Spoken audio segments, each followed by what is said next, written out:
Bom dia a todas e todos. Bem-vindos ao 10º encontro anual da IEM. Essa é a primeira mesa dos cinemas pós-coloniais e periféricos, o grupo de trabalho, que acontece desde 2018, 2019, o Paulo pode confirmar isso também.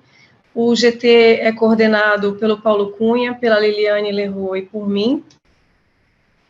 E, bom, a gente vai dar início, então, às comunicações dessa manhã, com a comunicação do Rui Lopes, que é investigador do Instituto de História Contemporânea da Universidade Nova de Lisboa, com a comunicação O Sinuoso Percurso Geopolítico de Queimada. Obrigada, Rui. Obrigado. Eu vou aqui tentar fazer esta coisa de partilhar a tela. Está a aparecer, né? Ótimo. Muito obrigado, é um prazer estar aqui. Esta proposta foi, como a das outras pessoas, foi feita há quase 2 anos e, entretanto, já passou. Ela própria teve um percurso sinuoso e no início visava ser um esboço de um artigo que eu estava a planear e que, entretanto, foi posto na prateleira, mas ao qual espero regressar em breve. E, portanto, a minha intervenção vai ter um tom algo esquemático e impressionista, mas ainda assim espero que tenha suficiente sumo para vos aliciar, tal como esperarei com agrado qualquer sugestão que me queiram fazer no final.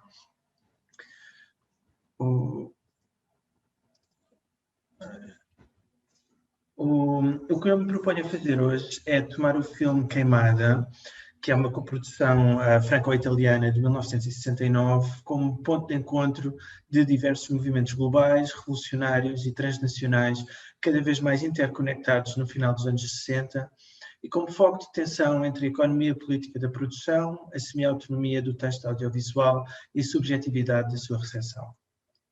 Para tal, vou mapear o sinuoso percurso deste filme, chamando a atenção para as lógicas geopolíticas que atravessaram 4 das suas facetas, nomeadamente a sua concepção, produção, narrativa e distribuição. Comecemos então pela concepção. Queimada foi concebido por um trio de autores marxistas italianos, o realizador Gillo Pontecorvo e os argumentistas Franco Salinas e Giorgio Arlorio. Gillo Pontecorvo e Franco Salinas tinham colaborado no filme anterior de Pontecorvo, A Batalha de Argel, de 1966, um clássico do chamado cinema militante, que imagino que muitos de vocês conheçam, e que é uma dramatização da guerra anticolonialista da Argélia, numa abordagem hiperrealista, derivada quer da realização de Pontecorvo, que tinha já uma longa carreira como documentarista, quer da colaboração como atores, figurantes e consultores de muitos argelinos que tinham combatido nessa guerra, a qual havia culminado recentemente, em 1962, com a independência da Argélia face ao jugo colonial francês. Uma influência clara nesse filme, tal como no posterior Queimada, foram as ideias do antilhano Frantz Fanon, que teorizou a luta anticolonial, sobretudo na Argélia. A colaboração seguinte entre Gillo Pontecorvo e Franco Salinas, a quem se juntou Giorgio Arlorio, estava previsto ser o filme Il Mercenario, O Mercenário, passado durante a Revolução Mexicana das primeiras décadas do século XX, sobre a relação turbulenta entre um mexicano revolucionário e um gringo mercenário que vai lucrando com a guerra. O trio acabou por abandonar este projeto, que foi reescrito e realizado por Sergio Corbucci, num estilo típico do chamado Western Spaghetti, inserindo-se assim num subgénero específico chamado Zapata Western, que consistiu numa vaga de violentos filmes de ação e de aventura passados na Revolução Mexicana e produzidos no final dos anos 60. Entre os mais aclamados destes filmes contam-se Quien Sabe e Tepepa, ambos co-escritos por Franco Salinas, que neles ficcionou não apenas os eventos do México e a influência dos Estados Unidos na América Central, mas de um modo mais alegórico as próprias frustrações da esquerda italiana, que tinha lutado contra Mussolini, mas cujas aspirações mais radicais acabaram por ser abafadas pelo poder norte-americano no âmbito da Guerra Fria. Este tema é especialmente proeminente em Quien Sabe, sobre mais um revolucionário mexicano traído, desta vez traído especificamente por um americano manipulador. Ora, Foi então em Queimada, Salinas transpôs a estrutura geral destes westerns para as Caraíbas, da primeira metade do século XIX, onde um agente inglês, que será interpretado pelo ator americano Marlon Brando, manipula um escravo, protagonizado pelo colombiano Evaristo Marques, a começar uma revolução contra os colonizadores espanhóis, de modo que uma companhia britânica ganhe controle do comércio de açúcar na região. A narrativa apresenta traços das fórmulas dos western spaghetti da altura, tais como os sucessivos confrontos e traições entre homens sem escrúpulos, ainda para mais acompanhados de uma banda sonora de Ennio Morricone, mas Grilo Pontecorvo irá filmar este filme como um épico histórico, composto sobretudo por sujeitos coletivos, enfatizando grandes processos sociopolíticos mais do que a psicologia individual das personagens. O guião, de resto, presta-se a esta abordagem materialista, pois muitas das falas são paráfrases, até anacrónicas, dos escritos de Karl Marx e Frantz Fanon. E o que resulta então desta mescla? De um ponto de vista diegético, o filme aborda o colonialismo e a escravatura nas Caraíbas, bem como a competição entre impérios. Há referências à Revolução do Haiti, de 1804, mas também alusões a revoluções futuras.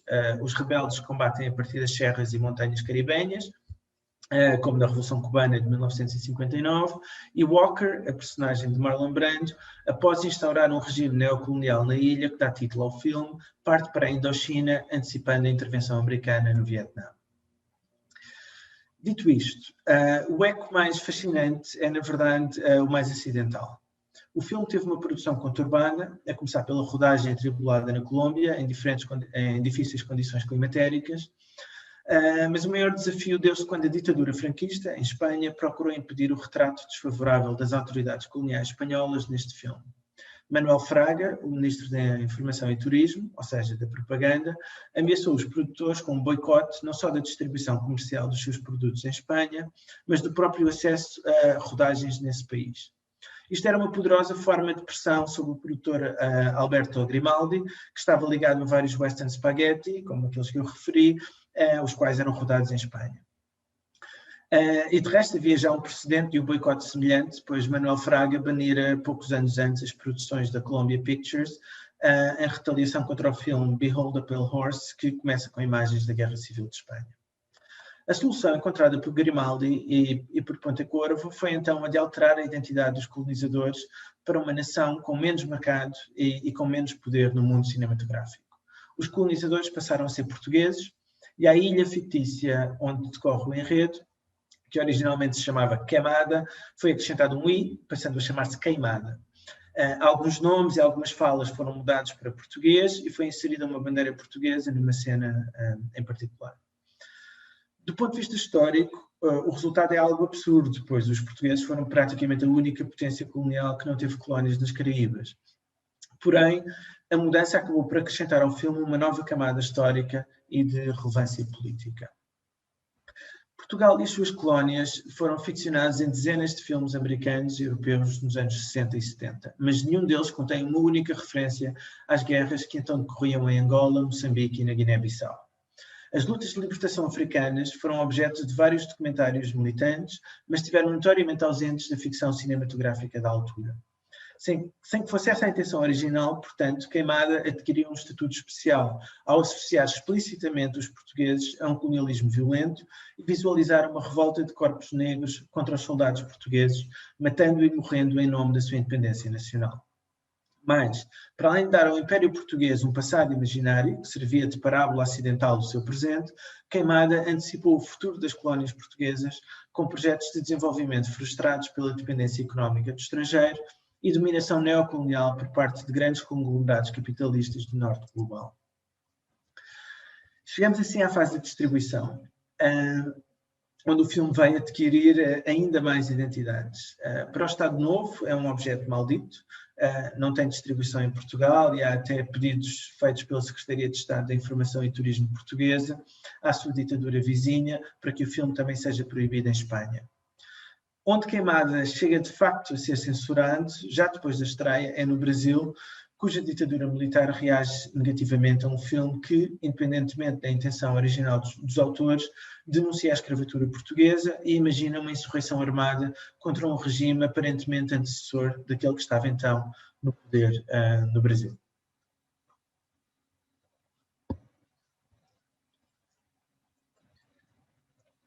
Já nos Estados Unidos da América, a United Artists distribuiu o filme com o título Burn, com um ponto de exclamação. O adjetivo que dava nome à ilha onde decorre a ação foi assim substituído por um imperativo. Em vez de queimada, queima ou queimem, evocando já não o destino da ilha e da sua população, mas um grito revolucionário, embora no filme sejam os escravos rebeldes quem acaba por ser queimados. No ensaio de Joan Mellon, publicado poucos anos mais tarde na revista Cinema Magazine, esta especula que a tradução do título contém uma evocação algo sensacionalista do slogan Burn, Baby Burn, popularizado durante os motins de Los Angeles de 1966, ocorridos em retaliação pelo comportamento violento da polícia contra a população afro-americana. Já na altura, não é? A campanha promocional da United Artists, pelo menos numa fase inicial, seria então virada para a comunidade negra dos Estados Unidos, como que apelando justamente a uma leitura que articulasse os combates contra o racismo e contra o imperialismo. Na verdade, apesar das preocupações do Estado Novo, as críticas ao filme nos Estados Unidos da América, em França e no Reino Unido, pouco ligaram ao ângulo português, interessadas menos em interpretações literais do filme do que no seu discurso metafórico sobre o Vietnã e todo o tipo de conflitos anti-imperialistas. Ainda nos anos 70, Edward Said elogiou Queimada num ensaio sobre a sua busca por um cinema que ajudasse a problematizar o momento pós-colonial e, em última instância, a intifada palestiniana.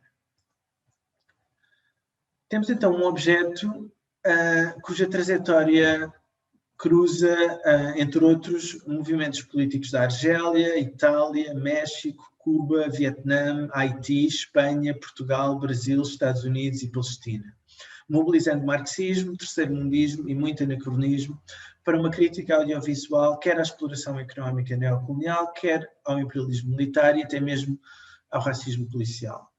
É tentador ver neste filme um objeto agregador, cujas idiosincrasias servem então de elo de ligação entre todas estas tendências e debates. Contudo, parece mais produtivo pensar nesta época como um momento de solidariedade internacionalista em que ideais anti-imperialistas tiveram um efeito globalizante, ou seja, serviram para forjar laços transnacionais entre vários continentes. E neste contexto também o cinema, ou algum cinema, se tornou mais transnacional, seja a nível da sua concepção, da sua produção, da sua narrativa ou da sua distribuição. Ou seja, mais do que uma curiosidade, Queimada pode então ser visto como o culminar de um marcante momento político e cinematográfico da história do século XX. Tudo.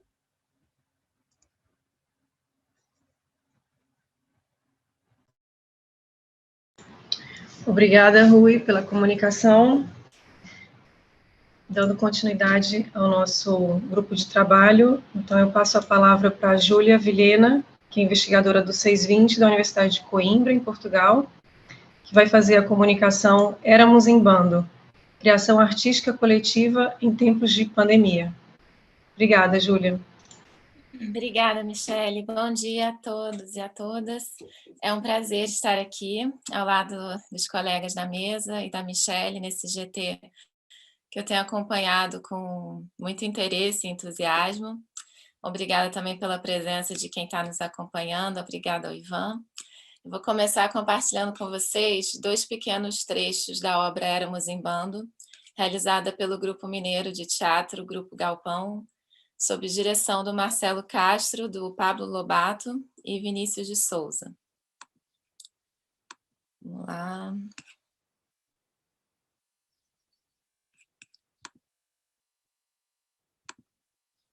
Ver se vocês estão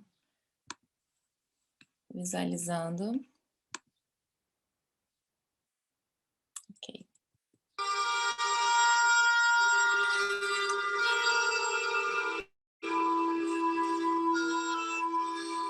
Apesar de tudo, o impossível. Apesar de tudo que querem, apesar de tudo já ter sido dito, é preciso dizer que tudo ainda está por se dizer. Eu estou aqui, mais uma vez. Querem silenciar o que há para ser dito, como quem silencia toda e qualquer impossibilidade que afete o possível.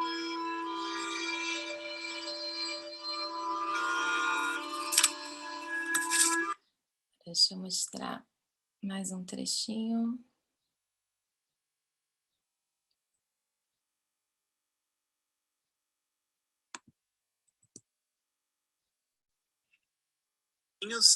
Aí aparece assim, desativar som, interromper vídeo.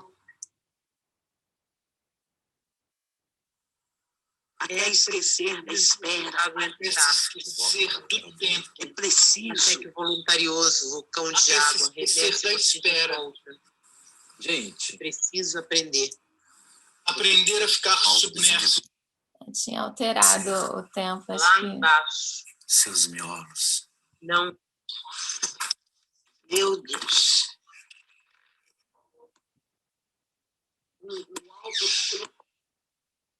Ai, que pena, mudou. Ah.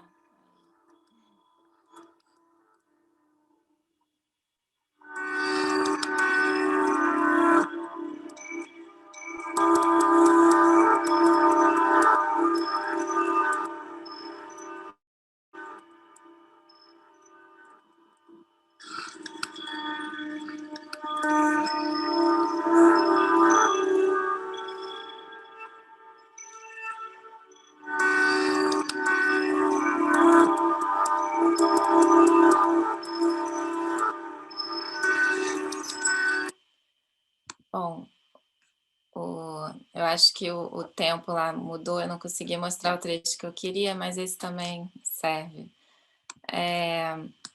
Bom, o primeiro poema que foi declamado é o Apesar de Tudo, o Impossível, do poeta Alberto Pucheu, o poeta carioca.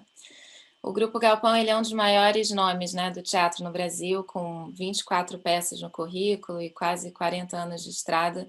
O grupo se preparava para estrear o espetáculo Quer Ver, Escuta, em abril do ano passado, né, quando foi obrigada a cancelar a turnê devido à eclosão da pandemia. Impedidos de se apresentar, o grupo então deu continuidade aos ensaios por meio de encontros nas plataformas digitais de videoconferência.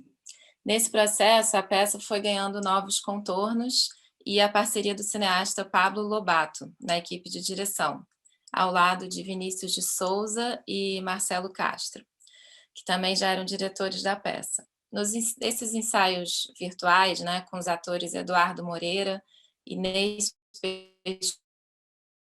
Picchia, Teuda Barra e Antônio Edson, Paulo André e Júlio Marcel, nasceu então um projeto inesperado, né, totalmente independente da peça, que o grupo ainda pretende levar aos palcos.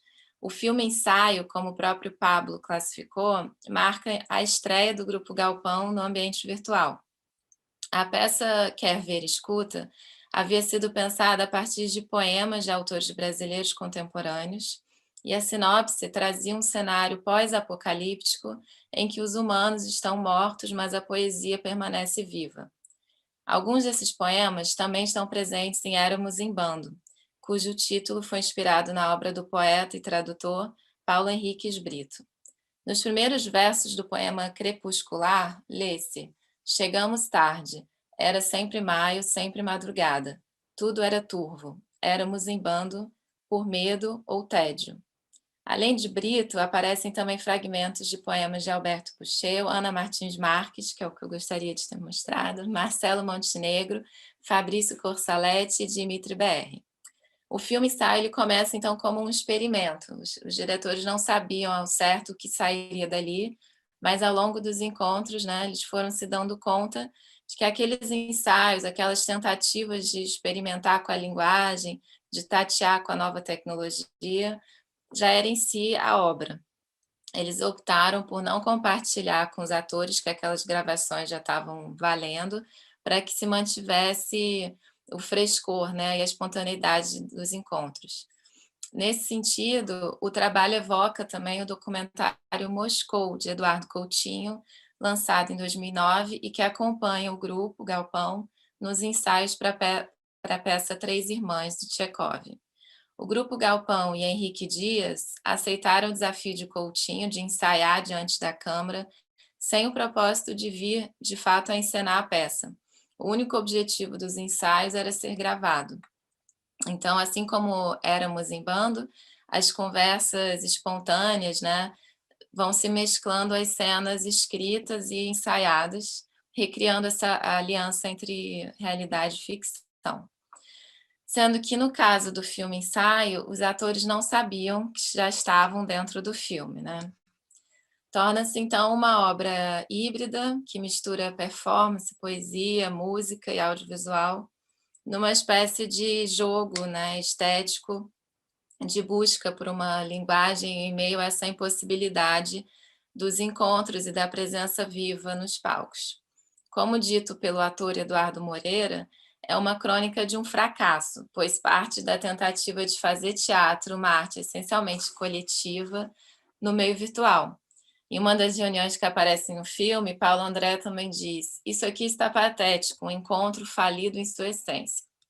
Mas graças à abertura, ao despudor, né, essa visceralidade também do grupo, diante do novo dispositivo, eles encontram uma forma de se manterem de pé, envolvidos na criação, né, mesmo em tempos sombrios. Como dito pelo diretor Vinícius, o filme é também nosso grito de sobrevivência e resistência. O filme ganha vida através, então, dos registros dessas tentativas, fracassos, descobertas. É o registro também de um contexto, né, em que todos estávamos imersos, fechados nas nossas casas, exauridos de encontros e eventos virtuais, lidando com uma falência múltipla, né, decorrente da crise social, política, sanitária no Brasil, da crise de valores, perdendo pessoas próximas e sem conseguir enxergar uma luz no fim do túnel. Uma sensação de afogamento, como diz Teuda no filme, ao se referir aos efeitos do vírus. Um dos versos do poeta Alberto Pucheu, que o grupo declama, diz que é preciso aprender a ficar submerso. O Galpão, além de ter feito isso, ensina uma gama de respiros, né, para essas reuniões. E nessa experimentação, logram também alcançar momentos de muita emoção, né, e poesia. O filme envolve o espectador com trechos com tom, enfim, com melancolia, comicidade e um forte lirismo também. O livro Asfixia, Capitalismo Financeiro e a Insurreição da Linguagem, né, que foi lançado ano passado também, pela Ubu Editora, reúne 2 textos do Franco Berardi, conhecido como Bifo, Insurreição e Respiração. Em podemos dialogar, o autor retoma a metáfora da poesia como rota de fuga contra os fluxos que paralisam o corpo social. Segundo o Berardi, trata-se de reaprender a respirar em tempos de asfixia, ou como no texto, né, apesar de tudo, o impossível. Ele fala dessa condição contemporânea da falta de ar e sufocamento, apontando a poesia como uma linha de fuga possível desse cenário de dificuldade respiratória. A esfera da vida, para o autor, parece invadida por um caos cujos fluxos são capazes de paralisar o corpo e levar nossa respiração a um estado de asfixia. A poesia como um modo de linguagem e de invenção coletiva, por exceder o campo do significado, aponta alguma possibilidade de harmonia, né, a ser inscrita no presente caos. E aí ele usa o conceito de caosmose, de Guattari, que seria esse processo de reequilibrar a osmose entre a mente e o caos, né, de superar os limites impostos. Logo no início de Éramos em Bando, alguém propõe que cada ator apague as luzes do ambiente onde está para se deixar iluminar só pela tela do computador.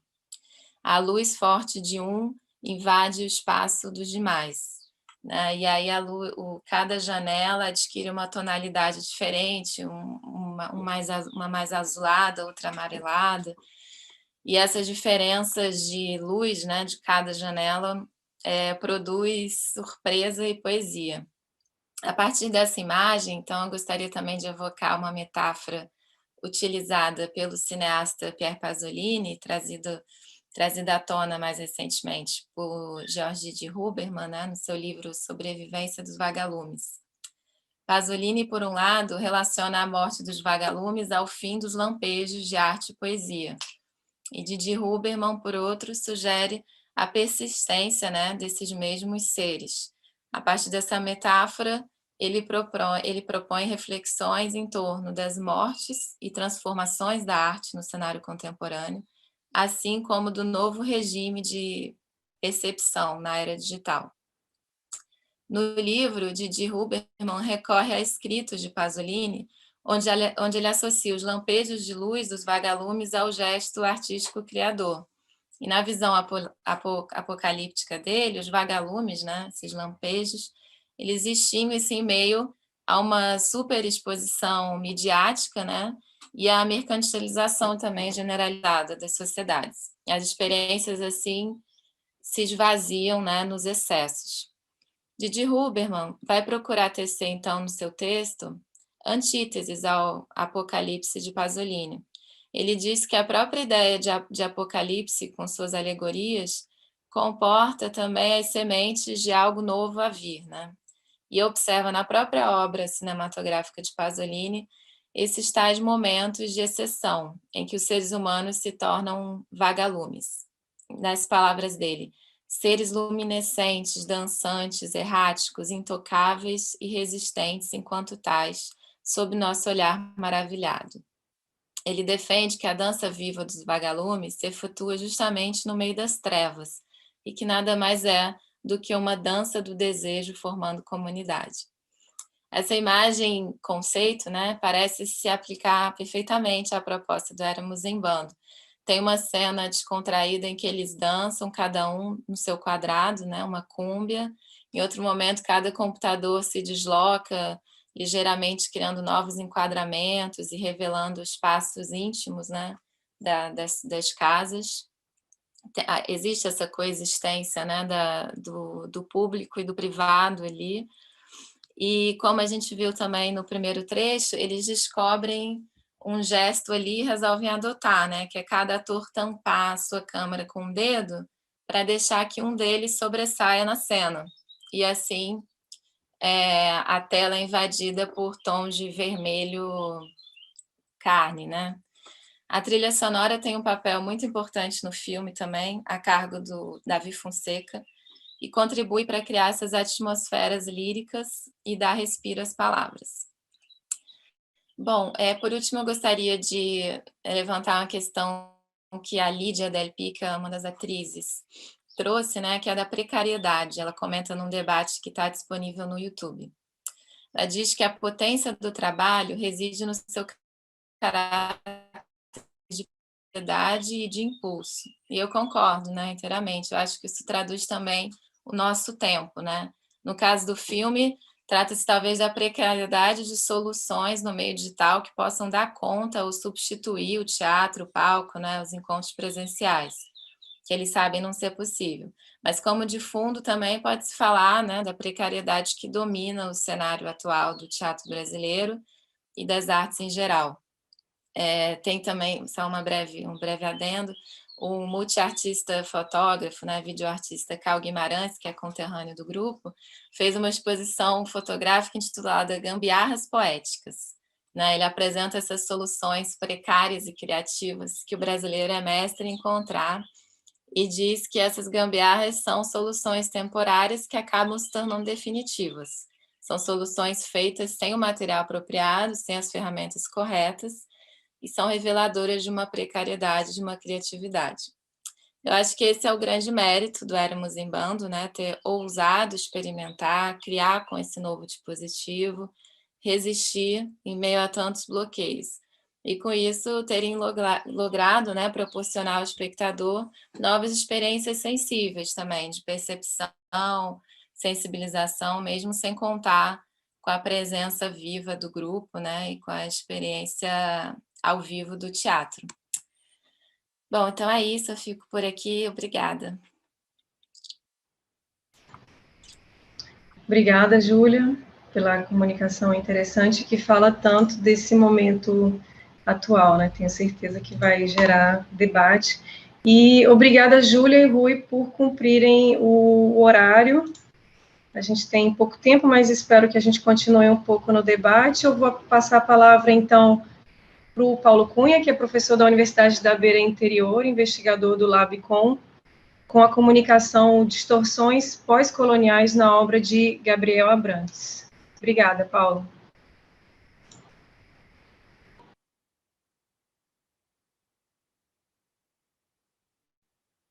Obrigado, Michel. Estão a ouvir-me? Sim? E estão a ver a minha partilha de ecrã? Ok, ótimo, então.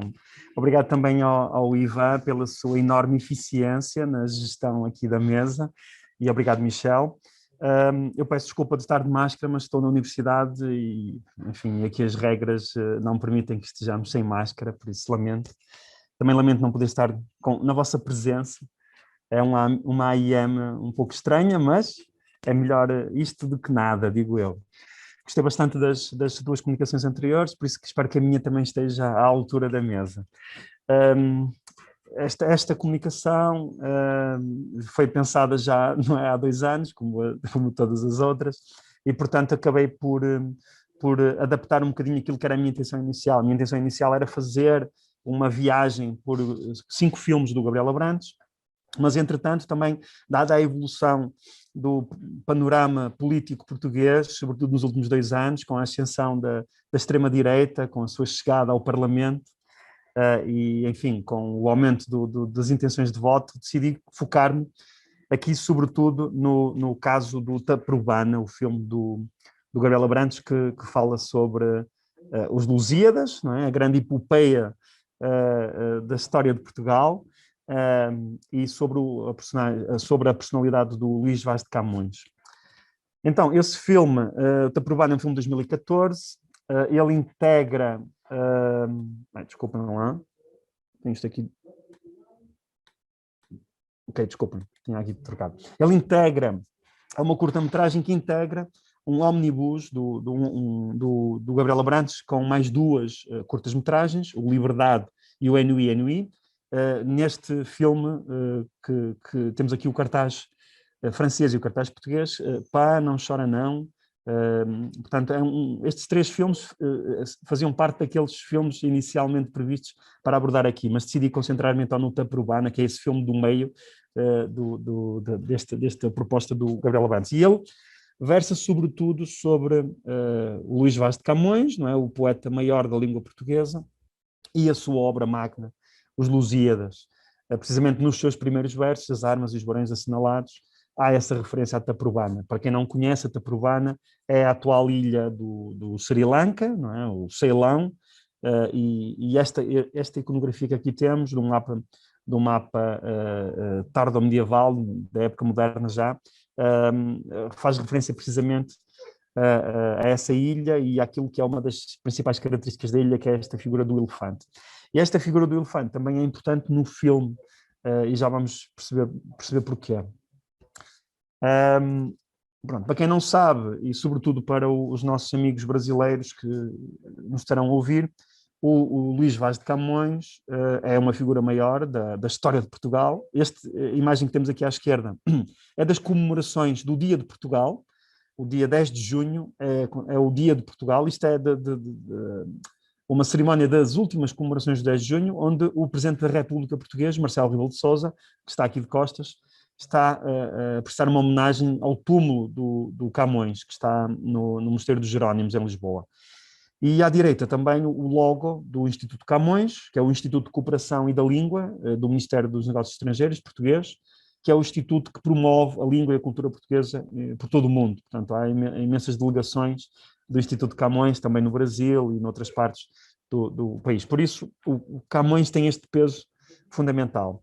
O dia 10 de junho é o dia de Portugal, é o feriado nacional português desde 1880. Portanto, terá sido neste dia que morreu Luís Vaz de Camões, em 1580, e 300 anos depois, ainda na monarquia portuguesa, celebra-se então pela primeira vez essa efeméride, assinalando precisamente o dia da festa nacional e da grande gala.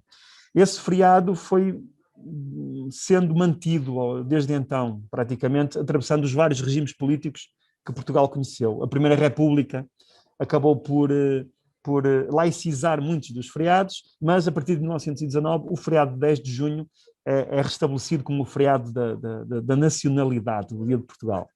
Em 1933,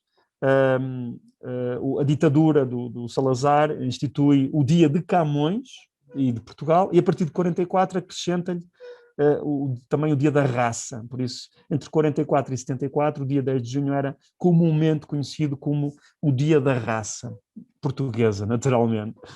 E a partir de 78 cai essa designação, portanto, a partir de 74 a designação da raça cai, não é? E o dia é reformulado e a partir de 78 ganha uma designação que perdura até hoje. O dia 10 de junho é o dia de Portugal, de Camões e das comunidades portuguesas. Por isso, Camões, este poeta, é uma referência maior, não é? da história de Portugal e desta ideia de Portugalidade e de nacionalidade, como vemos já desde o final do século XIX, não é?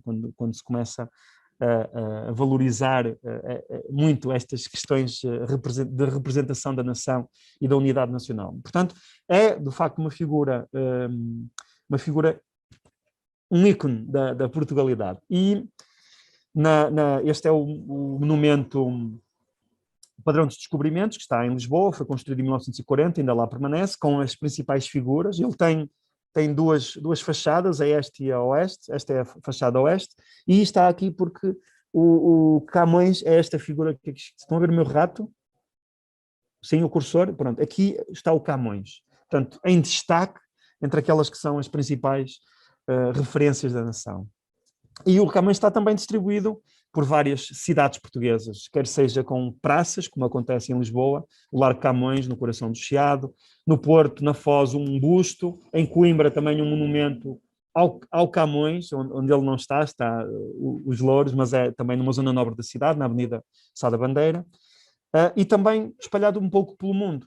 No Rio de Janeiro, a estátua dedicada ao Camões na Glória, em Macau, o Jardim Camões, em Cabo Verde, na cidade do Mindelo, em São Vicente, na cidade da Praia, em Santiago, e também noutras ex-colónias portuguesas, no caso de Luanda e da Beira, enfim, após a independência houve também uma revolução toponímica, e portanto acabaram por cair muitas destas designações portuguesas, mas temos aqui em Luanda, em 74, uma estátua do Camões, e a Praça Camões, e à direita também na cidade da Beira, em Moçambique, também o Liceu Camões. Portanto, esta é uma referência que também tem a ver com o Império, não é? Porque o Camões cantou nos seus Lusíadas precisamente a epopeia dos chamados descobrimentos, não é? Portanto, a epopeia deste povo que foi por mares nunca antes navegados e deu novos mundos ao mundo. Enfim, é mais ou menos assim que a lírica camoniana eternizou esta epopeia. E por isso é que é uma figura muito interessante e de alguma forma até uma figura unânime em vários quadrantes políticos e ideológicos em Portugal, não é? Praticamente ninguém ousa atacar o Camões e os Lusíadas, e parece muito interessante que este filme do Gabriel Abrantes oferece então esta distorção pós-colonial da figura do Camões. Ele tinha sido já celebrado pelo cinema em 1943, portanto, em pleno Estado Novo, com um grande épico, o filme português mais caro da história até então, que é uma realização do Leitão de Barros, com alto patrocínio do governo português, da ditadura do Estado Novo. Isto é o que aparece no filme, portanto, uma iniciativa de utilidade pública com patrocínio das autoridades oficiais. E nesse filme, claro, um dos grandes destaques é o episódio em que o Luís Vaz de Camões perdeu o seu olho, não é? Em defesa da pátria, na defesa de Ceuta, de um ataque mouro, e num episódio em que ele estaria a içar a bandeira portuguesa depois de um ataque inimigo, precisamente para vincar. E depois de ter perdido o olho, enfim, aceitou muito bem a tragédia, porque estava em defesa do seu desígnio, não é? De português, a defender a pátria portuguesa em Marrocos. Portanto, é um dos momentos de destaque do filme, claro, potenciado por toda a épica heroica que o Estado Novo fazia também, a apropriação que fez também do próprio Camões e daquilo que foi as suas viagens pelo mundo lusófono, pelo Império, peço desculpa. E o filme é muito interessante porque no filme aparece uma imagem do padrão de descobrimentos, portanto, que não existia no Portugal do século XVI, mas aparece junto com outros monumentos que celebram a epopeia portuguesa pelo mundo, portanto, é engraçado. E também esta colagem do Camões, não é, ao Vasco da Gama, e da sua, ou seja, o Camões fez aquilo que o Vasco da Gama abriu, portanto, esta abertura de Portugal ao Oriente, o Império Português do Oriente. Portanto, todo o seu trajeto pela Índia, por Macau, é aqui também celebrado como uma forma de celebrar a história e o passado do Império Português. Pronto, o episódio do naufrágio, onde morreu a Dinah Mann, a sua companheira, e onde ele quase perdeu os Lusíadas, não é? E depois no final do filme acaba com esta celebração. Portanto, o filme acaba com a morte de Camões, em 1580, o ano em que Portugal perde a sua independência, não é? A Batalha de Alcácer-Quibir tinha sido 2 anos antes, em 1578. Portugal ficou durante 2 anos a ser regido pelo cardeal Dom Henrique e, a partir de 1640, o rei de Espanha, Filipe, torna-se também rei de Portugal. E, portanto, o filme acaba com a morte de Camões e com o desejo de Camões de que Portugal volte a ser um país de referência na geopolítica global. Então, aquilo que sucede a seguir, nos instantes finais do filme, é este movimento de levantar bandeiras em que se assinalam momentos do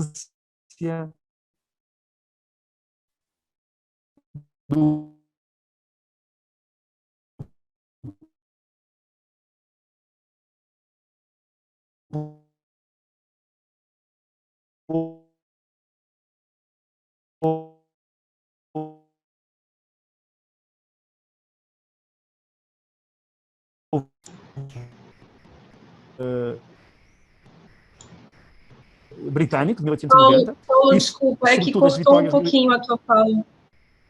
Desculpa, é que cortou um pouquinho a tua fala, eu peço para repetir, por favor. Pronto, então, 1800... Okay, estes são os 4 momentos que o filme celebra como momentos de reerguimento da nação.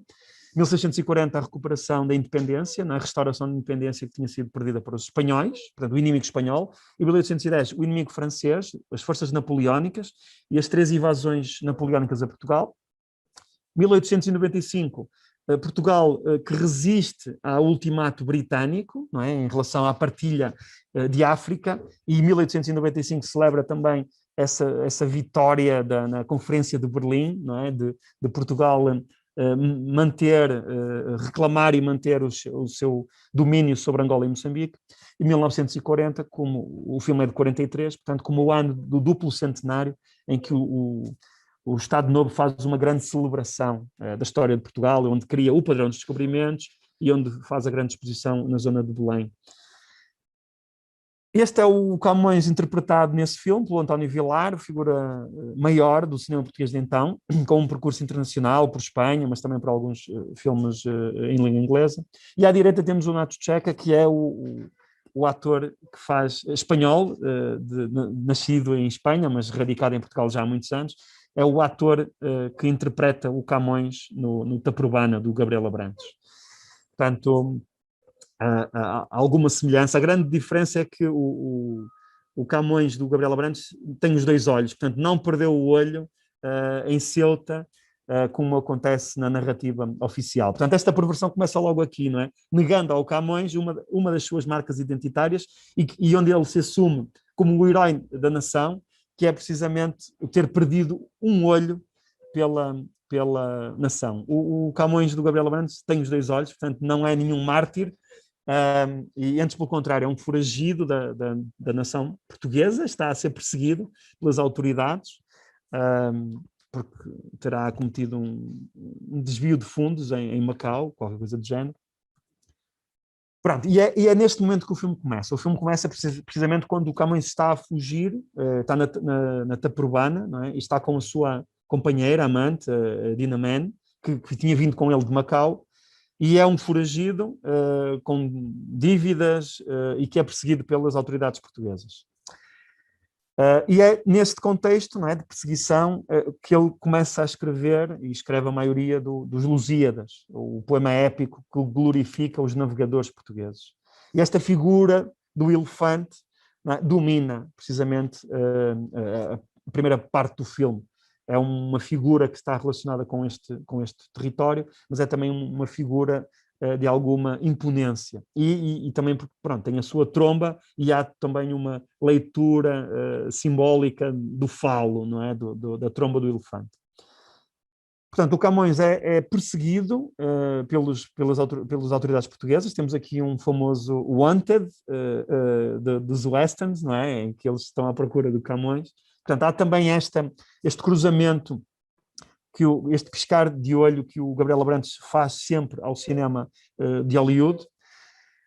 E há depois também uma sexualização do Camões. Portanto, a cena introdutória, onde nós somos confrontados com o Camões, era uma cena que eu queria mostrar, tem 3 minutos, mas acho que já não vou ter tempo, que é precisamente uma cena em que a Dinah Mann está e o Camões estão a fazer sexo oral, e um dos fetiches deles é defecarem enquanto estão a fazer o sexo, enquanto estão a ter a relação sexual. Por isso há aqui uma distorção e perversão daquilo que seria uma relação idealizada romanticamente, da musa que inspira, e há toda uma condição mundana aqui, uma distorção.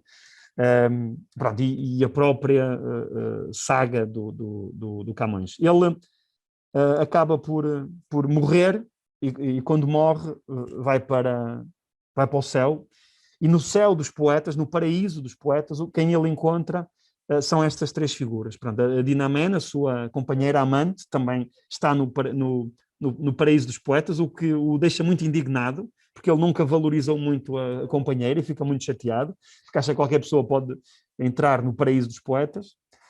E estão também 2 referências maiores da lírica camoniana. O Petrarca, à esquerda, e no meio o Homero. Portanto, são estas figuras que esperam por ele. E o paraíso é tudo menos um paraíso para o Camões, porque no paraíso as pessoas são assexuadas, por isso não há sexo, e todas as pessoas falam em rima, e isso deixa-o doido imaginar que a sua eternidade vai ser passada sem sexo e a rimar. Então ele prefere ir para o inferno, e o filme acaba precisamente com ele a ir para o inferno. Em 2009, antes, portanto, de fazer o Taprobana, em 2014, o Gabriel Abrantes deu uma entrevista a uma publicação online, Rua de Baixo, onde ele diz que os seus filmes são filmes políticos, apesar de não ser considerado um cineasta político.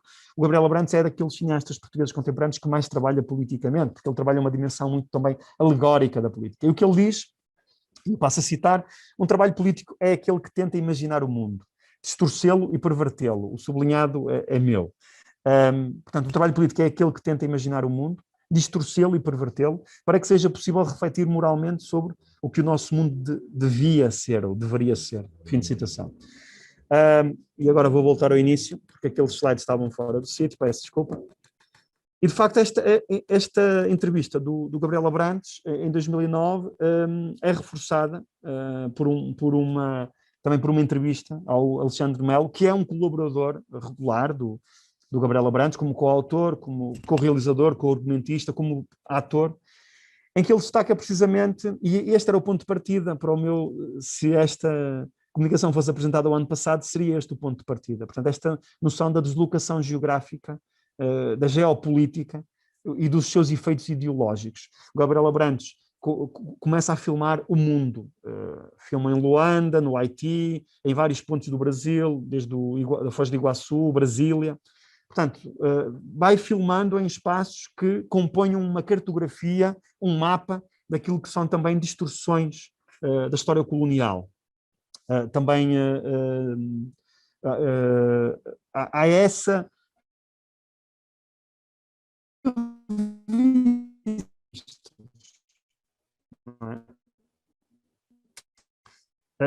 também muito intermediados poluição, o que é a destruição, e aquilo que me interessa aqui é precisamente o ponto 5, né? Esta alteração geralmente intencional do significado, precisamente uma revisitação distorcida de um período na Europa marcado pela Inquisição e pelo fascismo.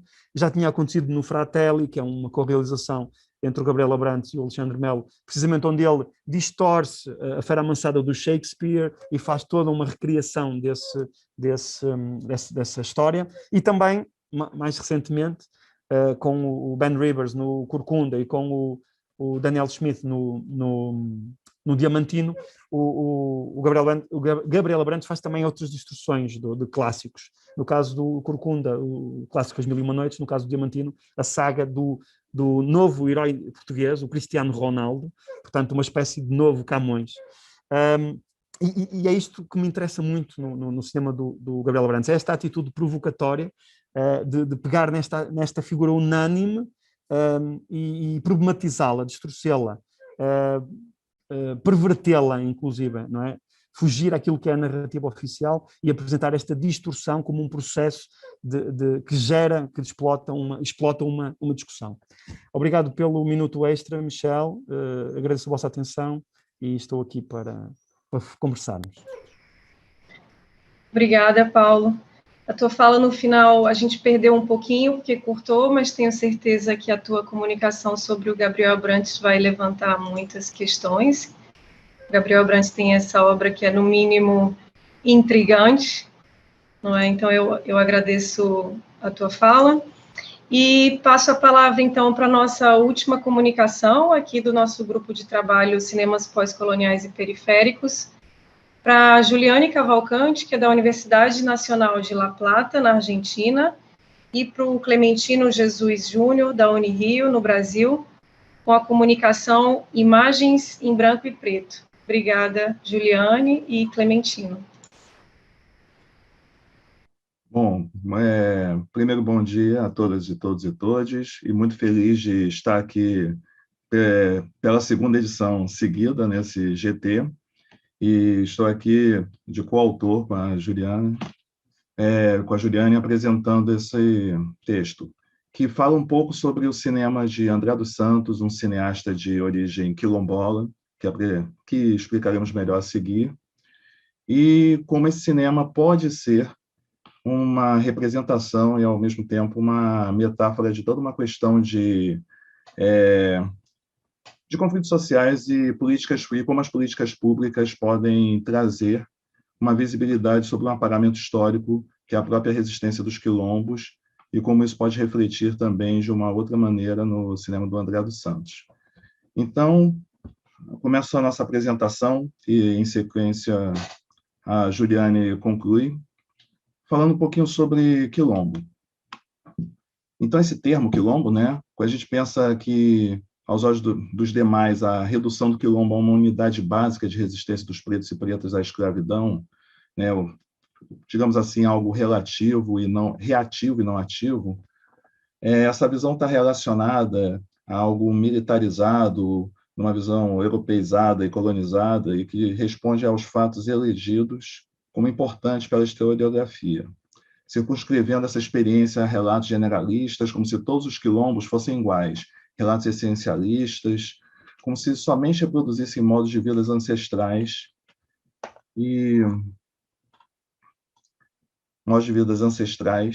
relatos de fuga, de não êxito por não haver tomado poder, e relatos de revolta. Essas narrativas se refletem nos poucos títulos da filmografia oficial brasileira que contemplam os quilombos em seus argumentos. Como exemplo, por exemplo, Ganga Zumba e Quilombo, né, duas obras do Cacá Diegues, né, um destaque do cinema novo, que faz esses retratos, a forma como o próprio movimento do cinema novo via na época, né, os corpos negros como representantes de uma outra luta, né, que está muito mais vinculados a uma luta, talvez podemos dizer, de classe, do que necessariamente uma luta com destaque para as questões raciais e territoriais, né? E principalmente pertencimento desses africanos, né, em diáspora dentro do território. E aí pensamos assim os estudos da historiadora Beatriz Nascimento sobre o aquilombamento, que buscava ampliar essa visão, ver o quilombo a partir de uma perspectiva de um agrupamento de pretos empreendidos por pretos.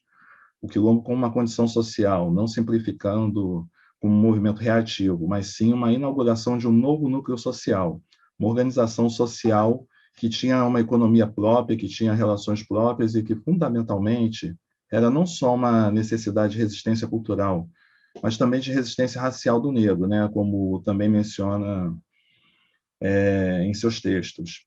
E ela cita Lélia Gonzalez, que também é uma grande referência da nossa intelectualidade negra brasileira, defendendo que para uma outra história do negro era necessário que o negro parasse de falar por si, deixasse de ser falado pelos outros, passasse a falar por si, né? E não sendo falado pelos outros, e saísse dessa condição infantilizada. Tinha até um termo famoso da Lélia Gonzalez que diz que negro tem que ter nome e sobrenome, senão o branco vai inventar um apelido bem conveniente. Então, baseado assim nessa outra perspectiva, né, nesse outro olhar, e pensando a redemocratização do país, o movimento negro organizado tem um papel importante, mas também invisibilizado, né, por essa filmografia. E o termo quilombo só volta à Constituição em 1988, agora não mais de uma forma criminalizada, como aconteceu nos documentos legislativos do período colonial, imperial, mas sim para reconhecer e garantir direitos aos descendentes de quilombolas. Entendendo que, apesar de ter sido um movimento que tem início no século XVI, é a continuidade dessa consciência de luta político-social das populações negras, que tem uma organização dinâmica e, como diria o Abdias, atendendo exigências do tempo histórico e situações do meio geográfico. Contudo, o reconhecimento e reparação das comunidades remanescentes de quilombos, assim como outras ações afirmativas, seguem sofrendo uma série de barreiras de sua implementação, que vem sendo confrontada pelo consenso de que o Brasil é o paraíso da miscigenação e vive numa democracia racial, visões hegemônicas entranhadas em organizações de dentro e fora do Estado, que seguem inibindo, inclusive, a anunciação do racismo. E aí a gente vem pensando também um pouco com a forma como o intelectual quilombola Antônio Bispo dos Santos, né, o Negro Bispo, traz uma outra visão sobre esse contato, né, histórico que o quilombo tem com as sociedades. Então, quando a gente pensa, por exemplo, o conceito dele de confluência, que dialoga e confronta justamente esse pensamento eurocristão do sintético, como ele fala, né, do saber sintético, com o saber orgânico das comunidades, enquanto para o europeu, né, ou para o eurocristão, como ele chama, o orgânico é apenas uma matéria-prima para o sintético, e ele vê o orgânico como uma matéria-prima do próprio orgânico, e que pode se apropriar do sintético para poder pensar sem deixar os seus saberes tradicionais, né, os seus saberes inatos. Então, acredito que desse diálogo entre saberes que vêm de fora e que vão sendo agregados, e isso vai sendo absorvido pela evolução do que a gente conhece hoje em dia como quilombo.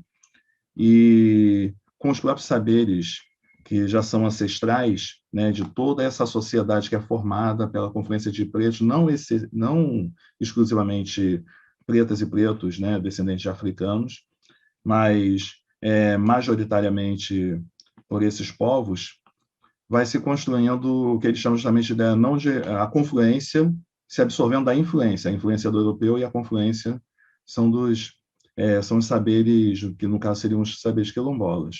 Aí eu passo a palavra para a Juliane para falar um pouquinho de como surge nessa história o André dos Santos. Obrigada, professor.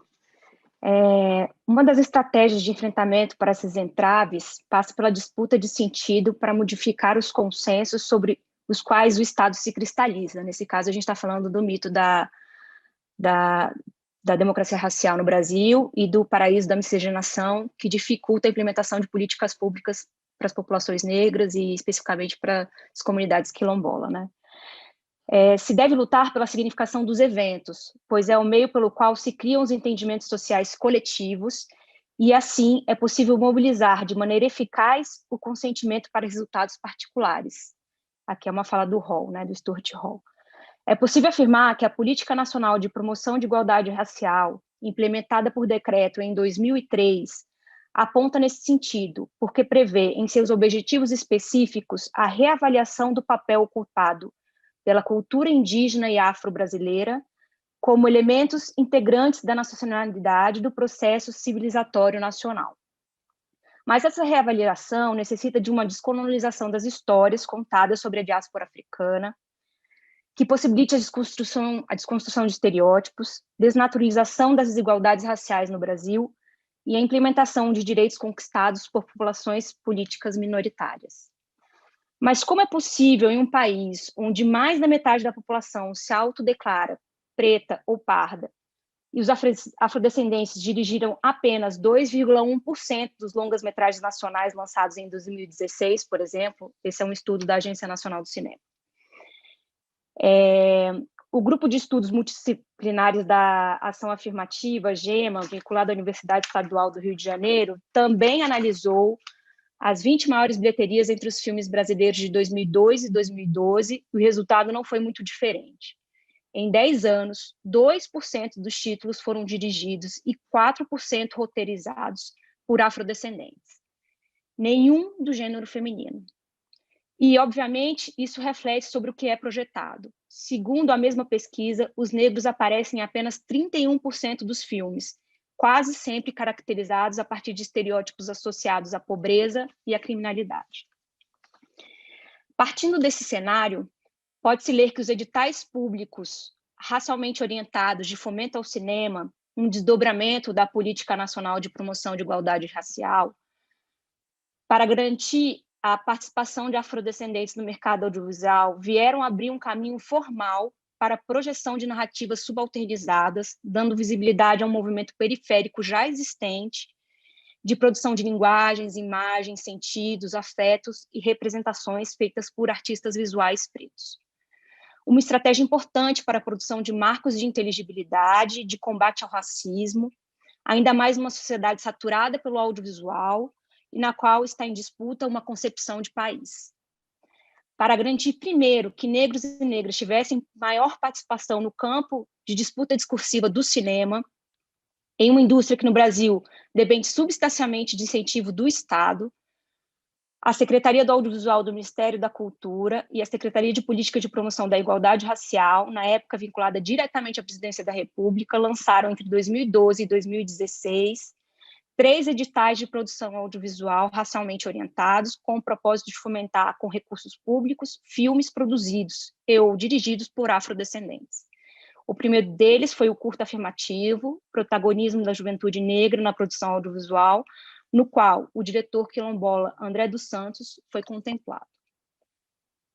Vamos falar agora um pouquinho sobre o André dos Santos. Quem é o André dos Santos? André dos Santos nasceu na comunidade quilombola de Boa Vista, no interior do Pará, e por meio de uma organização da sociedade civil, sua comunidade foi a primeira no Brasil a obter a titularização de suas terras em 1995. Antes disso, tiveram que lidar com as pressões da instalação de uma mineradora, porque estavam sediados sobre a maior jazida de bauxita do mundo. André conta que não tinham luz elétrica nem água encanada. Uma escola foi construída, mas para atender somente as famílias dos funcionários da mineradora Rio do Norte. Era repetição em pequena escala do que acontecia em larga escala aos negros livres e libertos antes mesmo da abolição da escravatura no Brasil, a precariedade estrutural da liberdade. Foi ao fazer um vídeo denúncia para o Ministério Público sobre a situação de Boa Vista que André dos Santos começou a se interessar pela carreira de cineasta. E foi a iniciativa do poder público que viabilizou que o mesmo se tornasse formalmente um.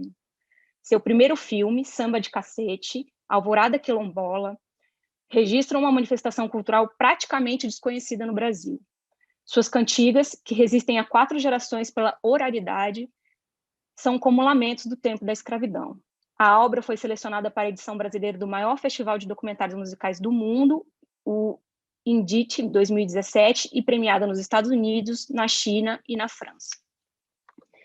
A trajetória do primeiro filme de André dos Santos foi uma ponte para o segundo.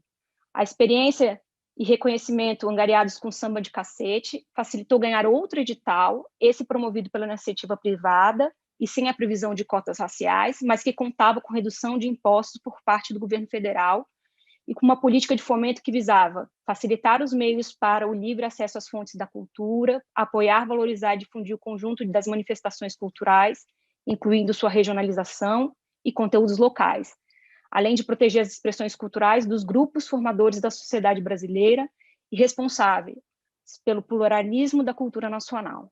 Seu segundo filme foi sobre os quilombolas de Pacoval, no interior de Alenquer, também no Pará. Marambiré, o nome do filme, apresenta essa comunidade a partir de uma manifestação cultural que dá nome ao filme e guarda referências de antigos reinados da África Central. Eu queria agora apresentar só um trechinho, um trailer do filme do André, para vocês poderem conhecer a obra dele.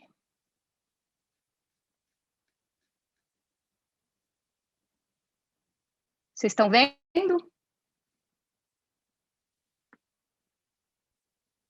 Mas não estamos ouvindo. Está sem som, Juliane.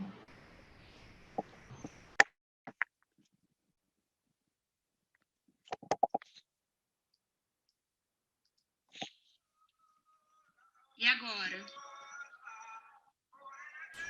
Continua sem som aqui para mim. Você está usando o fone? Você tem que tirar o fone para poder tocar o áudio.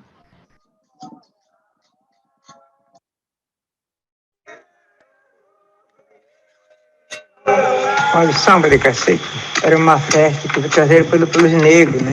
Eles eram fugitivos, eram negros escravos. E eles entravam para cá para a mata, trabalhavam. Quando eles estavam para descansar, eles inventaram essas músicas. Porque o samba não vai de força, não. É controle. Se você bater muito, já...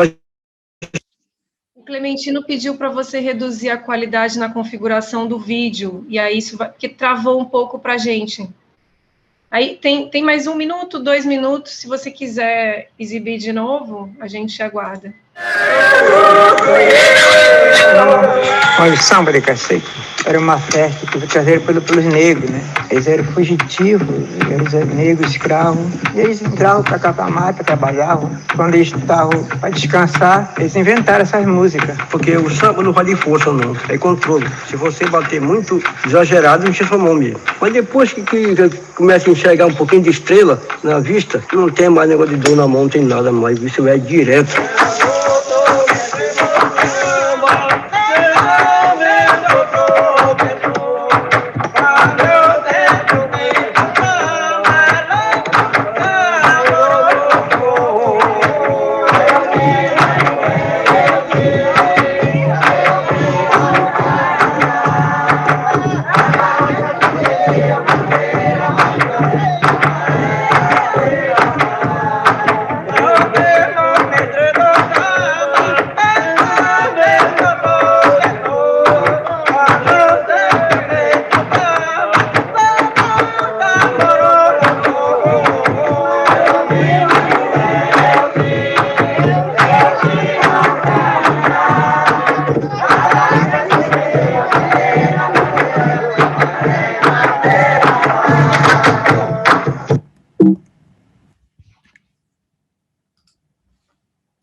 Deu para ouvir agora direitinho?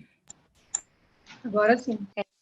Só para finalizar, então, o que é interessante da trajetória do André dos Santos é esse deslocamento do lugar de objeto para lugar de sujeito na cinematografia, né? E a partir da figura dele, a gente também começar a pensar um cinema quilombola. Eita, acho que começou aqui sem querer, desculpa. e também como pensar com ponto de partida para o cinema quilombola, porque segundo o nosso garimpeiro aí, que é o Clementino, com o seu cineclubismo aí sobre a diáspora africana, é talvez o único nome de um diretor, pelo menos com uma trajetória mais formal, né, que vem de uma comunidade tradicional de quilombola no Brasil.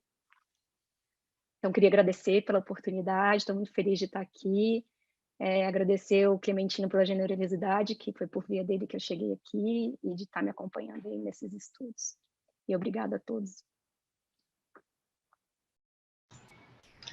Obrigada, Juliane, Clementino, por essa comunicação também muito interessante e tão necessária. E eu, particularmente, fico muito feliz pela diversidade dessa mesa, por temas tão instigantes, que comunicam-se entre si, mas também são distintos.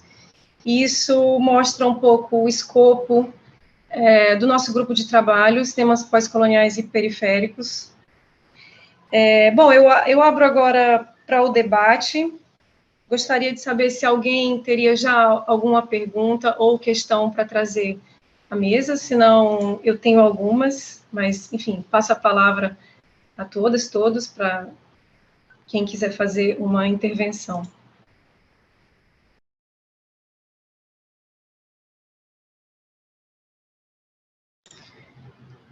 A gente tem um público externo aqui dentro do GT, então, bem-vindo, Rodrigo Guiron e Silvana, se quiserem fazer perguntas. Se não, para já eu posso colocar aqui algumas questões também.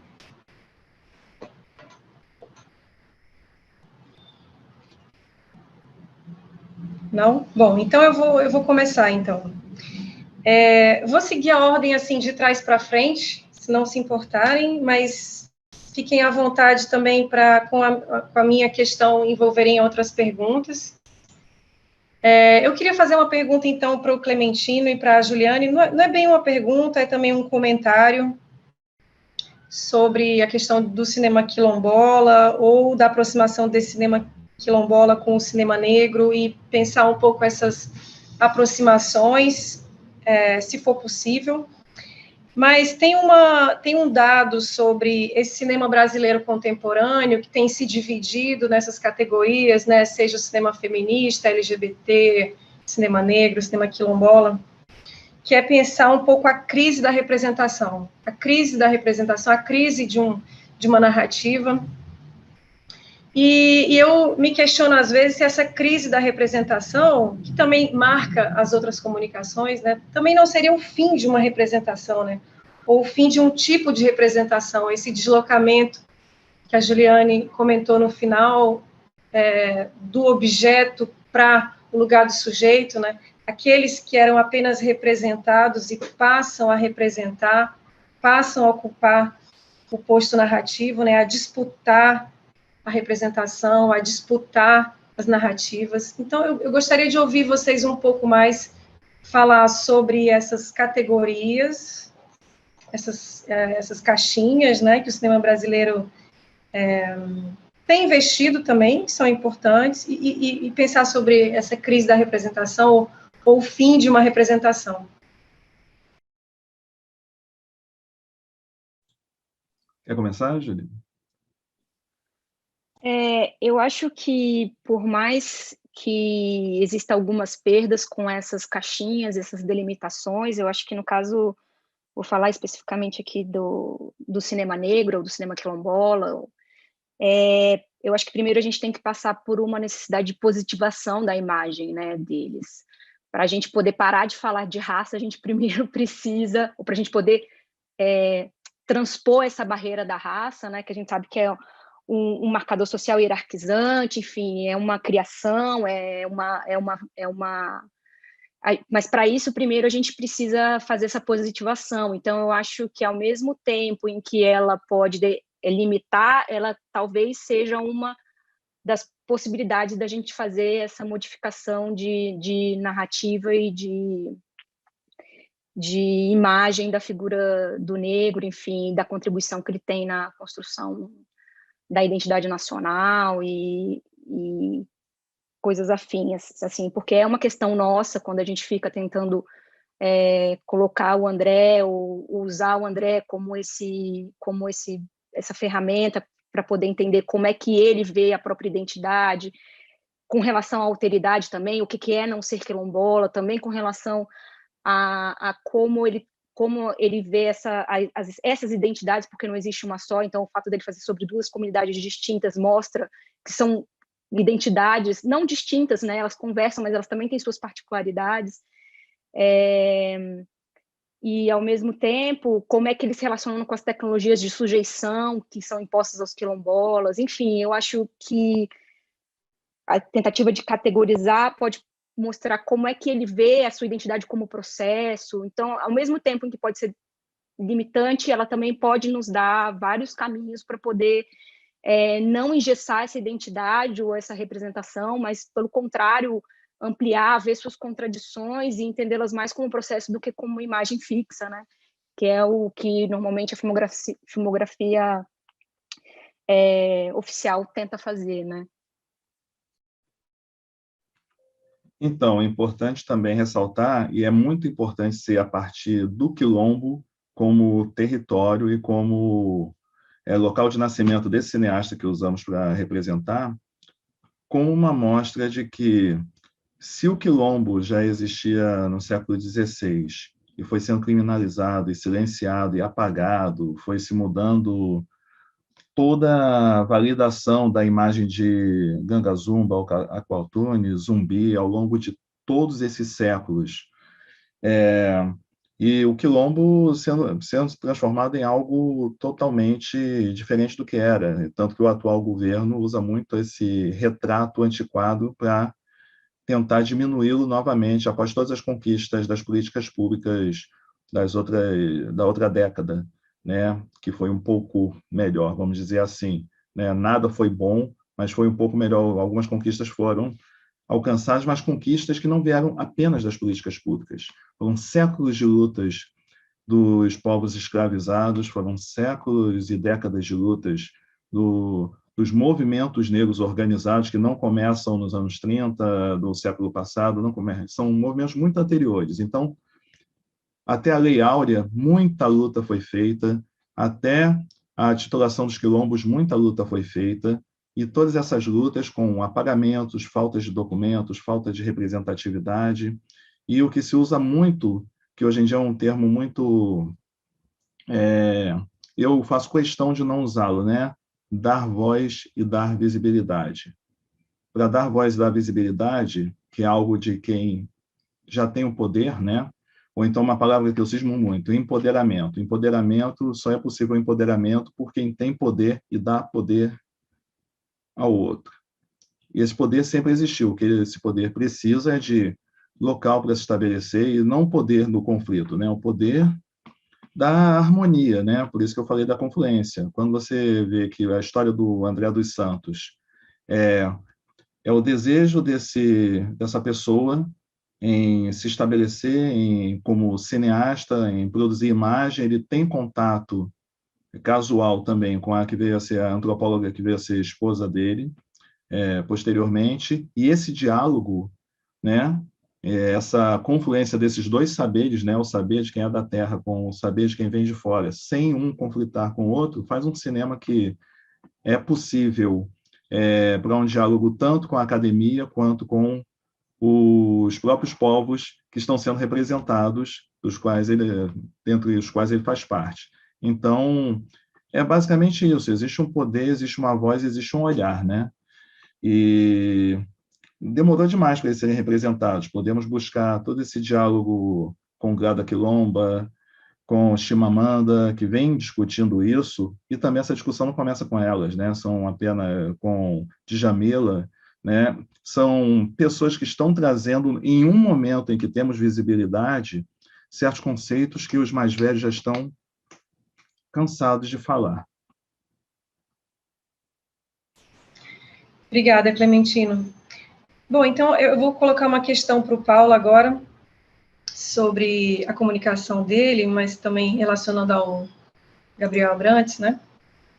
que eu fiquei bastante curiosa, Paulo, em pensar... Bom, a comunicação foi pensada para 2020, né?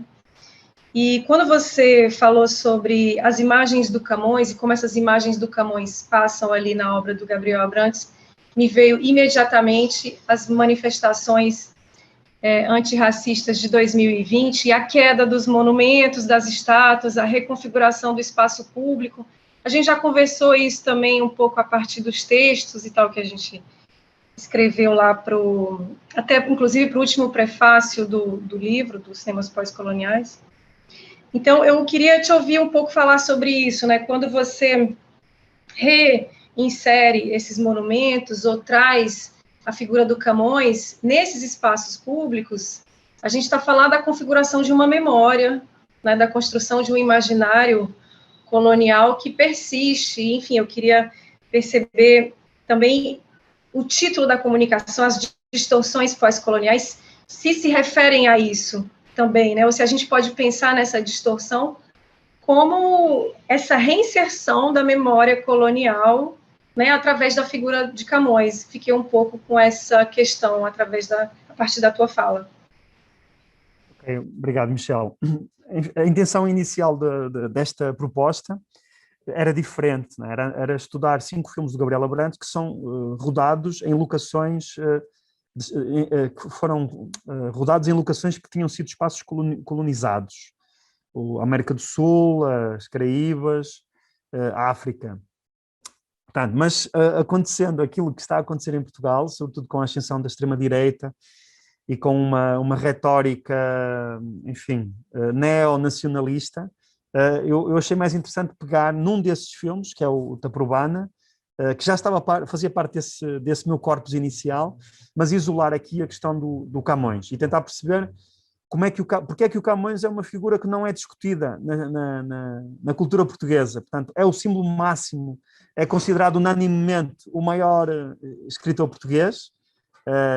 Enfim, há algumas pessoas que acham que é o Pessoa ou que é o Saramago, mas pronto, mas o Camões, sobretudo por causa da sua obra principal, Os Lusíadas, que é essa epopeia épica da história da colonização portuguesa, não é? Dos descobrimentos e desse período. Portanto, aquilo basicamente narra essa história de Portugal de uma perspectiva gloriosa. E é interessante perceber que essa figura não é só exaltada em períodos ditatoriais, ela também é exaltada em períodos democráticos, não é? A democracia portuguesa, pós-1974, tem mantido esse uso do Camões. Claro que há uma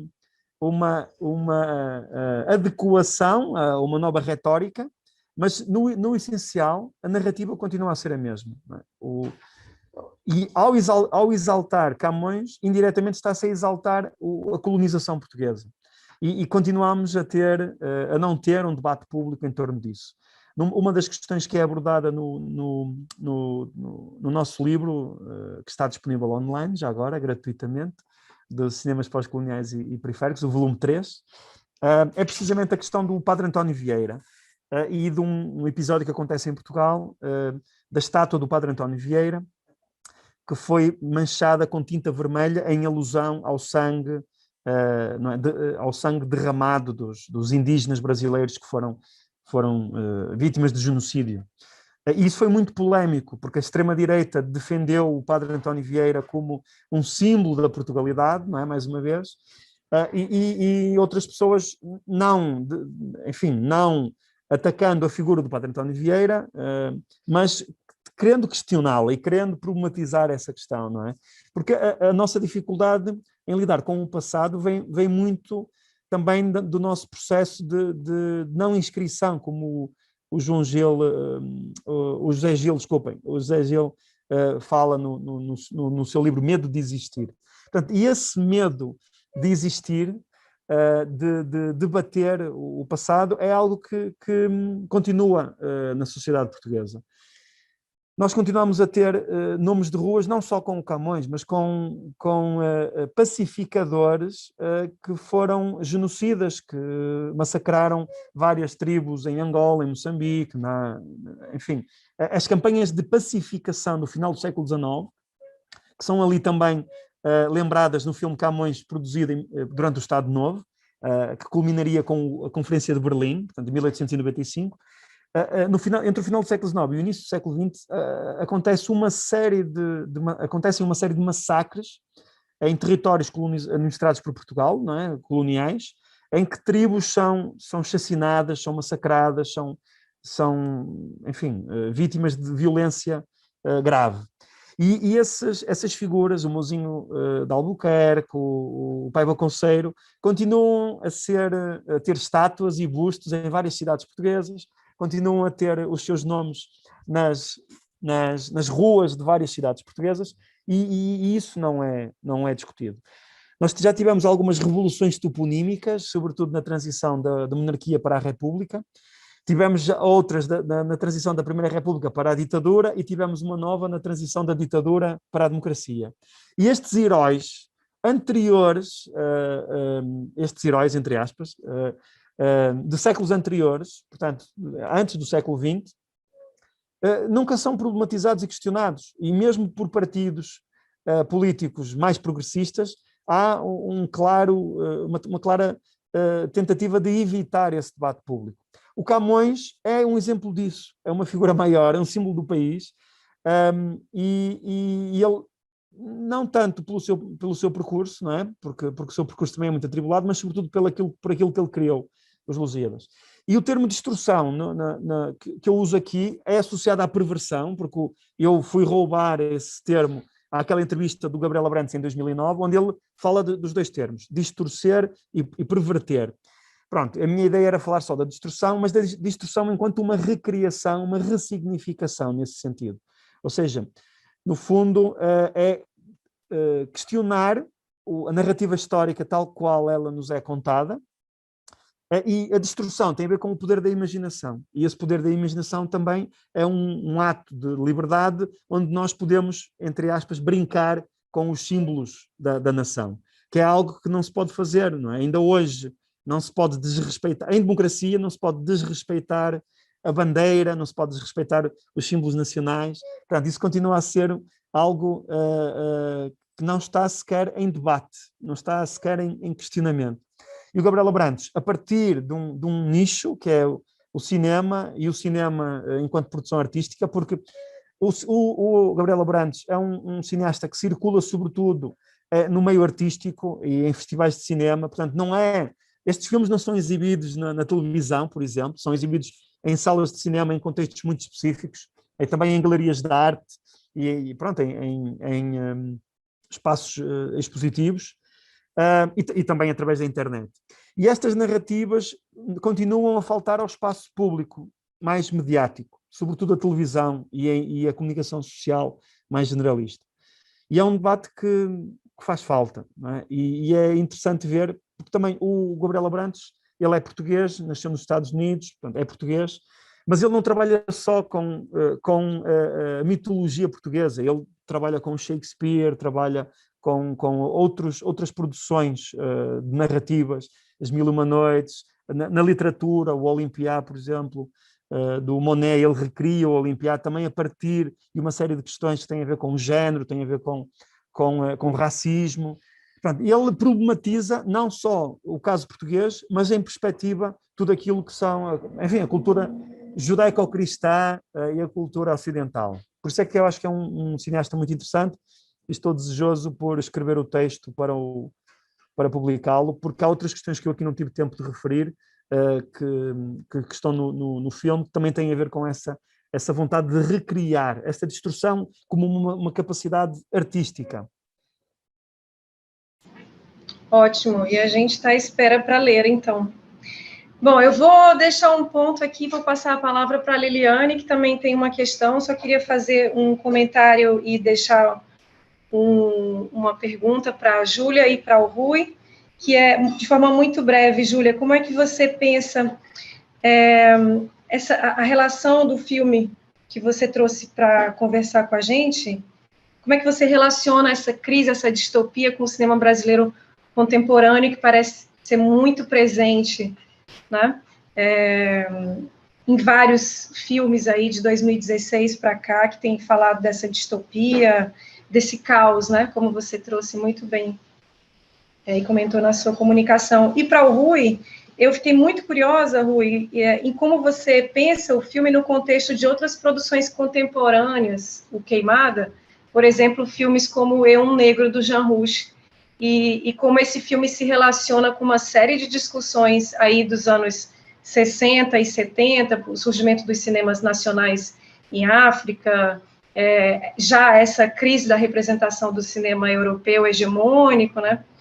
E de como o Queimada está inserido nessa discussão.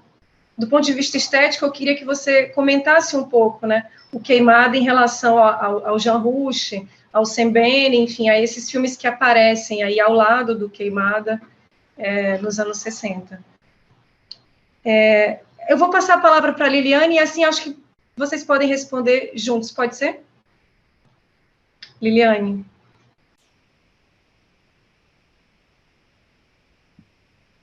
Oi, tudo bom? Então, Clementino e Juliane, adorei. Na verdade, quero agradecer a todo mundo pelas apresentações, todas super interessantes, aprendi muito aqui hoje.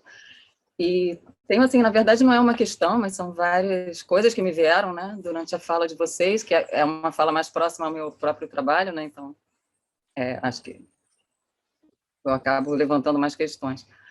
Primeiro, eu achei super interessante, porque eu acho que assim, tem muita sintonia com a fala minha da Michelle, que a gente vai fazer daqui a pouco, né? A gente vai pensar Bacurau 2 anos depois, e há muito nessa chave parecida, uma chave parecida da de vocês, na questão dos quilombos e tal. Achei super interessante, porque eu acho realmente que esse é o ponto de... Essa coisa de de sempre ter sido tomado como nessa chave do reativo, né? E começar agora, você poder começar a afirmar isso como ativo. Achei esse ponto importantíssimo, porque, afinal de contas, Palmares durou 100 anos, né? Ninguém me leva 100 anos sendo reativo, simplesmente. É muita coisa, né? É muita coisa para ser só na reação. Uma coisa que veio na cabeça também, eu tenho acompanhado o trabalho da TV Quilombo, do Quilombo Rampa, do Maranhão. Não sei se vocês conhecem também, se querem comentar alguma coisa, se veem que tipo de relação também de uma TV com essa trajetória mais do cinema, né? E como vocês começaram pelo cinema novo, eu penso também nesse paralelo, né? Ao mesmo tempo, você tem o cinema novo e a gente tem também Zósimo, Adélia, e especialmente o Luiz Paulino dos Santos, porque o Luiz Paulino dos Santos eu acho que foi uma exclusão muito mais explícita, assim, né? Porque ele tem uma visão de mundo, um argumento, um roteiro totalmente excluído, né, do filme do Glauber. Então, eu acho isso é um ponto muito marcante, que nunca foi dito, né, e que só recentemente está sendo exposto, né, e eu acho isso muito importante. Então, acho que são esses pontos aí que ficaram aqui ressoando e que, se vocês quiserem expandir, eu vou gostar muito. Obrigada. Júlia, quer responder primeiro, já que Clementino já fez uma fala? Pode ser, vou responder bem rapidinho. É uma questão bem interessante, que eu confesso que não tinha parado para pensar, para relacionar assim, especificamente com algum tipo de obra, né, ou de autoria aí no cinema brasileiro contemporâneo, mas assim, de cara, eu diria que em termos de processo, né, eu acho que tem realmente uma sintonia aí, né, a questão do coletivo, né, de você realizar a partir de coletivos. Eu acho que esse grupo, né, ele já tinha um processo muito próprio, assim, né, muito despojado, muito fortalecido já de criação coletiva, e isso se passou, então, para o ambiente virtual, né, em que o próprio processo de ensaio, né, até dialoga com o próprio filme ensaio, né, mas partiu, de fato, de ensaios, e eu acho que a gente tem o exemplo né, de coletivos que estão super na ativa, Minas, né, Paraíba, Pernambuco, Rio de Janeiro, que estão resistindo também, né, e realizando grandes trabalhos dessa forma, assim, num processo dentro dessa formação, né, de coletivos. Fora isso, eu acho que em termos de linguagem, assim, eu eu não teria que pensar melhor, porque de fato é um trabalho muito novo, né? Esse do teatro, da performance nessas plataformas, né? De videoconferência, e no caso deles partiu de um trabalho que tinha como base a poesia, né? E, enfim, tem o teatro ali, né? A performance mesmo no audiovisual. Mas eu acho que uma certa expansão, assim, né? O cinema expandido, assim, a gente poderia pensar assim, também tem sido assim uma marca, né, do cinema contemporâneo, e eu acho que é buscando, como o Bifo fala, né, a poesia como um ponto de fuga mesmo, e quebrar certos regimes assim de automatismos e regimes, né, de semióticos mesmo. Então eles buscam esse ponto de fuga mesmo, né, através da criação coletiva. E né, outras formas de produzir, né, que fogem do habitual, fogem do possível ali, né, buscam o impossível. Então, eu acho que seria por aí. Obrigada, Júlia. Clementina e Juliane, vou passar a palavra para o Rui, e depois, se quiserem fazer um comentário final, obrigada. Obrigado. Eu vou também tentar ser bastante sintético. Obrigado pela pergunta, que de resto é uma ótima oportunidade para referir um dos pontos em que eu não cheguei a tocar na apresentação, e que é justamente esse. Eu falei sobre como o filme tem uma clara influência do chamado movimento do terceiro mundismo na altura, mas o Queimada é um exemplo clássico. A sua voz não é uma voz terceiro-mundista, no sentido, é a voz da nova esquerda europeia do final dos anos 60, e, portanto, embora apresente uma crítica ao colonialismo e ao neocolonialismo, não é, de facto, a voz dos oprimidos. E aí é muito interessante, de facto, fazer a comparação não só com o trabalho que o Jean Rouch faz, e ainda mais no caso do Sambén, e com uma tentativa de dar justamente voz aos povos daquilo que na altura se chamava o Terceiro Mundo, mas mesmo até com o próprio trabalho anterior do Ponte Corvo, na Batalha de Argel, em que eu diria que essa voz está mais presente.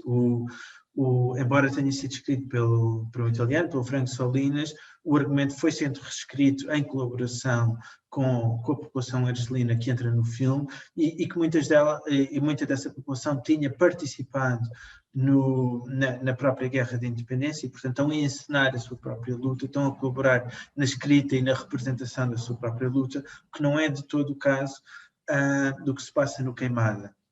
Não só porque não estamos a falar de pessoas, de alguma maneira, que estejam a encenar a sua luta devido à distância temporal e até ao próprio facto de se passar num cenário fictício, mas de resto aquele que é o protagonista do escravo que se emancipa, que é interpretado por um ator colombiano, Evaristo Márquez, era um ator que era um ator amador, a dizer pouco. Era alguém que é escolhido na altura, que não tinha um passado de representação, que nem sequer nunca tinha visto um filme na altura em que foi selecionado, e cuja representação é, portanto, extremamente dirigida pelo Ponte Corvo e pelo próprio Marlon Brando, que contracena com ele. E então, pelo contrário, o que temos é já não uma encenação da sua própria luta por parte de uma população do terceiro mundo, mas, pelo contrário, um olhar europeu, ou neste caso um europeu e um americano, a dirigir muito fortemente aquilo que é a representação que está a ser feita da emancipação escrava, e nesse sentido é um gesto bastante antagónico àquele que é o gesto do Jean Rouch na altura. Obrigada, Rui. Bom, peço licença ao Clementino e à Juliane para uma intervenção do Rodrigo Gueron, que pediu agora a palavra. Bom dia a todos, serei breve. Um imenso prazer encontrá-los todos aí juntos, pena que não presencialmente. E eu queria só dizer o seguinte: há uma coisa que eu aprendi nos encontros da IEM, e aí relaciono aqui a fala do Paulo com a fala do Clementino, Júlia Cavalcante, né? E, enfim, essas falas que me surpreendeu. Júlia Vilhena. Perdão. Júlia Vilhena. Júlia Vilhena, tá. Acho que é Juliane, E né? a Juliane. Juliane, desculpa, é porque eu estou lendo assim, eu fui apresentado ela hoje, me desculpa, tá?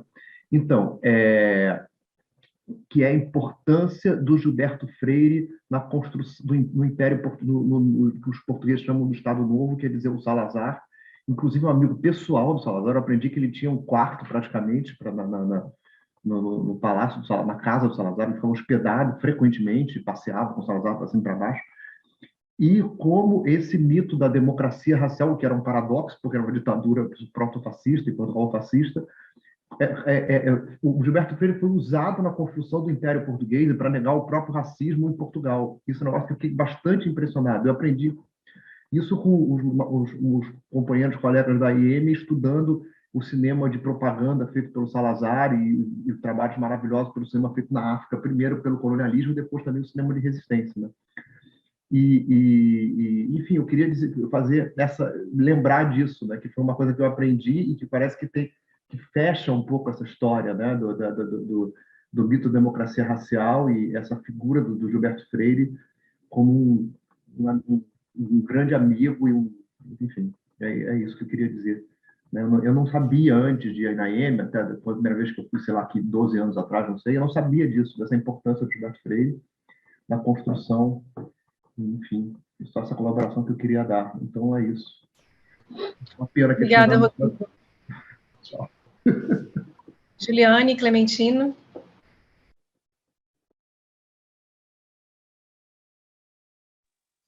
Pode falar, professor. Jogou a bola para mim, tudo bem. Então, eu vejo muito um paralelo entre toda essa produção. Zósimo, ele tem um pouco disso que a gente estava falando também, de alguma maneira. O Zósimo estava muito dentro do movimento negro, participando de movimentos paralelos. Agora, quando eu terminei meu longa-metragem Trem do Sul, vi que o Zósimo fez parte de toda a construção lá no Renascença, da Soul Grand Prix, de algumas das primeiras equipes de som, que ele fazia parte dos grupos de teatro que tentavam já agitar alguma coisa naquela época, no Renascença. Ele tinha duas vidas, né? Essa vida junto com o espaço de visibilidade, onde esses cineastas estavam tentando trazer um outro olhar. Ele acaba virando, assim como Pitanga, um ícone desse movimento, até o momento que ele tem acesso aos recursos e faz alma no olho e começa a se apresentar como uma voz, uma perspectiva possível dentro desse movimento, que é logo silenciada, ele tem que se exilar. E assim como, muito bem mencionado também, essa forma como Luiz Paulino dos Santos, vamos usar o termo assim, arrebatado durante a produção do Barravento, e o Barravento, como todo bom Barravento, assim, leva o batuque para um outro caminho, né? Então, no final das contas, isso dá uma mostra, né, sem julgamentos, mas é algo tão naturalizado, a forma como essa expressão, o cinema é uma dessas expressões, né, e uma das mais fortes, ainda mais quando se envolve política, de como ter a posse dessa voz, dessa perspectiva, se torna importante, e porque é tão complicado para que nos vejamos como sujeitos, né, como a Juliane mencionou, dessa história, que ainda permanece sendo um funil, ainda permanece sendo uma luta, a forma como somos recebidos, né, agora que eu tenho me visto mais como curador em vários festivais, em vários eventos, o pessoal já chega cheio de dedos, assim, não sabe nem como lidar, e, gente, somos só mais alguns, né, dentro desse movimento, mas ainda há um estranhamento dessa presença nossa em alguns espaços. Quer acrescentar algo, Juliane? Não, só uma coisa que quando a Aline estava falando, né, sobre essa questão do Quilombo como um espaço ativo, né, e aí agora vendo o Andrés dos Santos também como ativo da representação da sua identidade, eu acho que é um bom paralelo que a gente pode aprofundar um estudo aí fazendo acho que foi uma boa percepção, que talvez a gente tivesse passeado por ela, mas não tivesse olhado com tanta destreza, assim, acho que é bem interessante. Obrigada, Juliane, Clementino. Aproveito para agradecer a todos, todas que participaram dessa primeira mesa, incluindo quem do Brasil acordou cedinho para ouvir. E deixo o convite, então, para em 10 minutos a gente começar a segunda mesa do GT Cinemas Pós-Coloniais e Periféricos, que vai ser apresentado pelo Paulo Cunha. Obrigada a todos